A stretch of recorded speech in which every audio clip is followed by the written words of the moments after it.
about to give them what they want. I don't think they're ready for this though. Beast mode, beast mode, beast mode, beast mode, beast mode, beast mode, beast mode. What's good, YouTube? You know who it is. Chris Jones, representing Pump Chasers. So homies and homies, you already know, tigerfitness.com for Pump Chaser subs. I'm sipping on the Entry Pump BCAAs and be looking out for Pump and Grind pre-workout. 2 new flavors coming very soon. Possibly this week, if not this week, most likely the next. Stay tuned for that. And thank you guys so much for your support.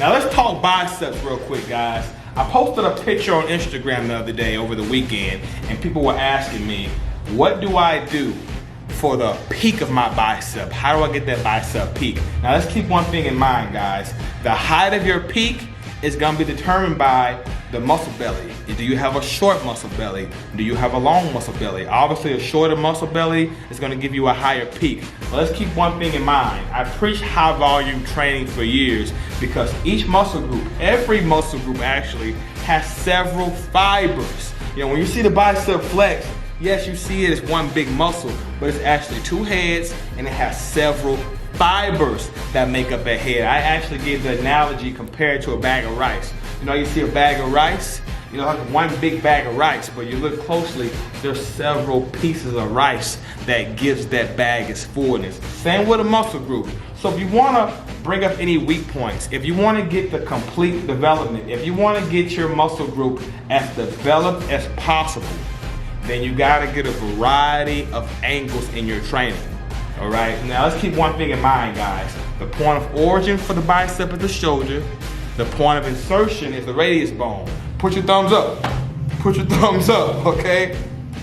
The radius bone is where it inserts, and the origin is the shoulder, okay? Now what gives this bicep its peak, when you see the bicep and you see that peak, it actually comes from the long head, which is why I always preach, make sure you hit that long head. That long head is what's gonna give you the peak from the front, and it's what's gonna give you that peak from the back. The short head is more so for thickness and detail, and when you're lean, you're gonna see a nice separation between the tricep and the bicep. If you want that peak, if you want more size in general, make sure you're hitting that long head. Now I'm gonna show you there's several exercises I can show you.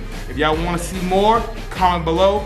But I'm gonna show you 2 of my favorite exercises, 2 of them that I feel has really helped give me my best peak possible. Let's go to the back. All right, guys.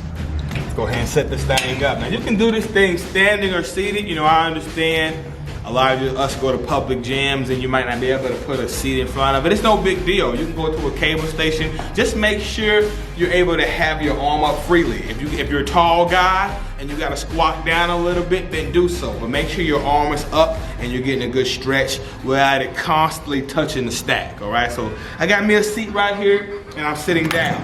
Now, if any of you guys ever got any of my high volume programs from beastmode316.com, you're no stranger to this movement. This is called the concentration curl.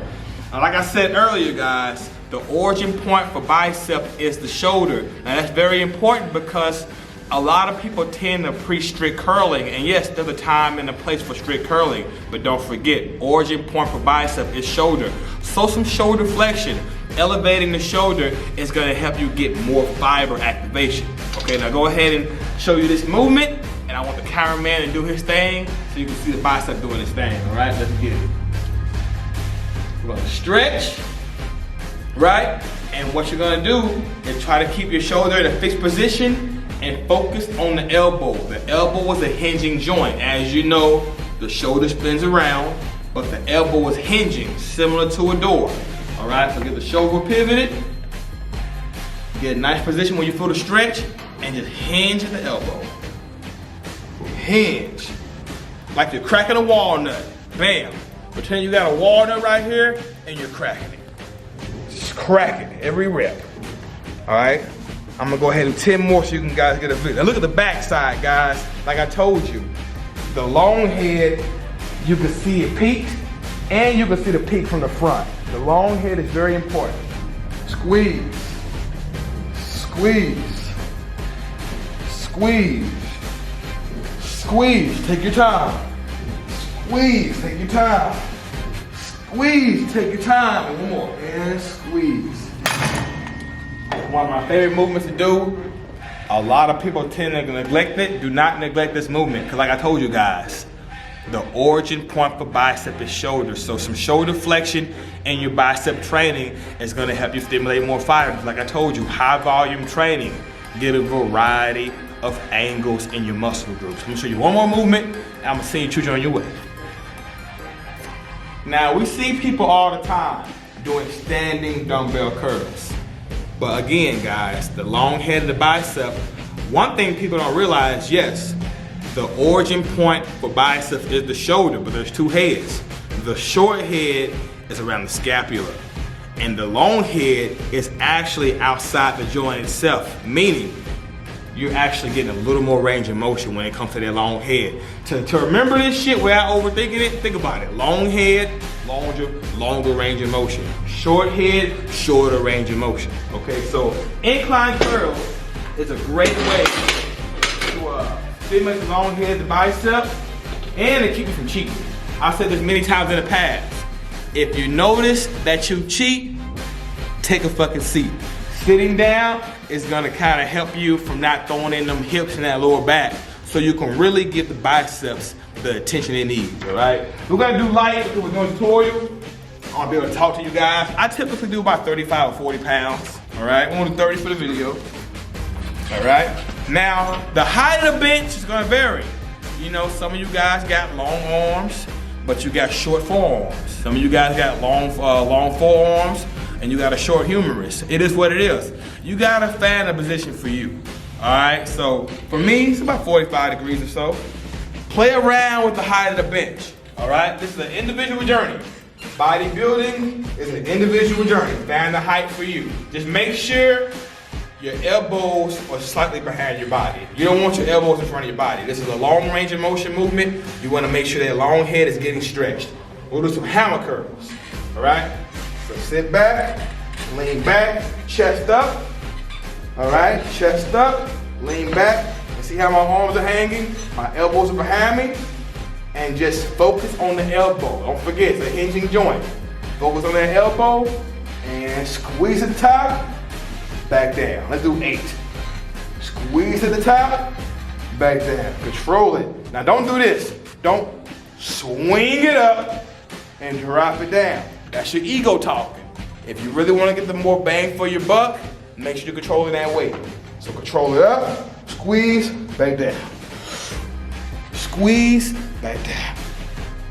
Squeeze, back down.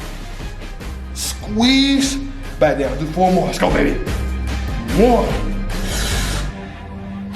2, 3,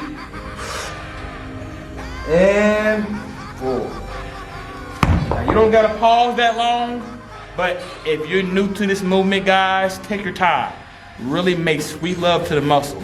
Once you get a good mind-muscle connection, then you can go a little faster, you know, but anytime you're introduced to a new movement, don't forget the brain. The brain has to get activated, and you gotta go through those neurological patterns.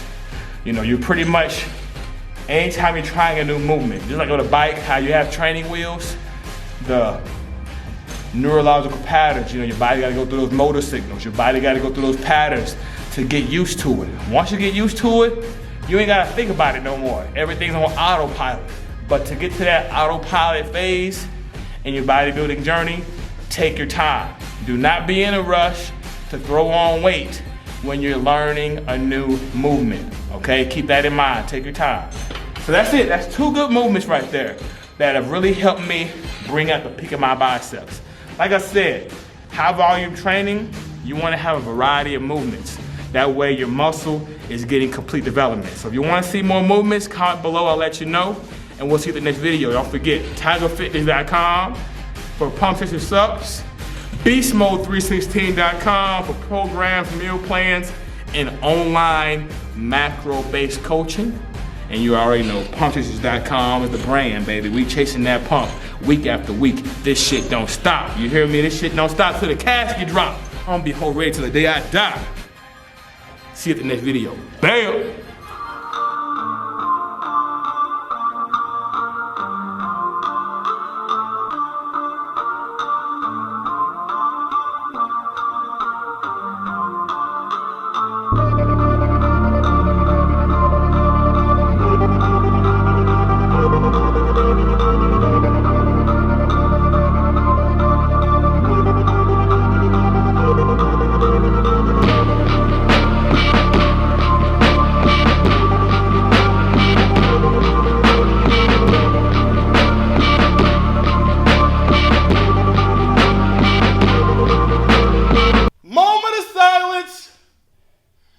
We need a moment of silence before we fuck up these weights.